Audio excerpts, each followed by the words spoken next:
Hello everyone and welcome back to our channel.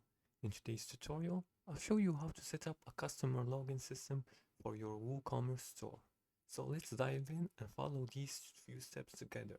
Now before we proceed, you must know that to be able to execute a lot of these tasks, you're gonna have to pay for a WordPress subscription or a plan. As you can see, I haven't already paid for the plan, but I'll guide you through the process verbally. So just listen and follow my instructions, and you'll be able to accomplish the tasks. Now, for the first step is to enable account creation. First, you have to log into your WordPress dashboard. And to do so, just go to wordpress.com, enter the website, and then enter your account credentials. After that, you'll be directed to your account dashboard. From here, go and navigate to WooCommerce right here. Now, if you have a store, you'll be able to see the WooCommerce settings.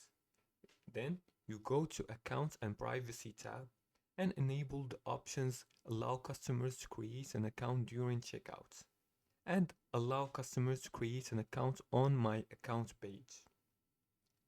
You'll be able to do that once you start a new store and fill in the information and pay for the service. For the second step is to customize the My Account page. The My Account page is where customers log in. Check if it's available under Pages. You can see it here. In the WooCommerce section, you'll be able to see that. You can see it even here. And go to all pages. If it's missing, go to WooCommerce, Status, then go to Tools and regenerate System Pages. Now for the third step is to add login and register links to your site.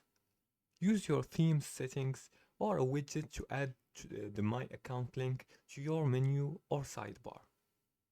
And if you follow these steps, you'll be able to do the task and set up WooCommerce login for your customers. And that's how you do it. If you liked this video and found it helpful, please like and subscribe, and feel free to leave a comment below the video if you have further more questions about this topic. Thanks for watching, and see you again in the next tutorial.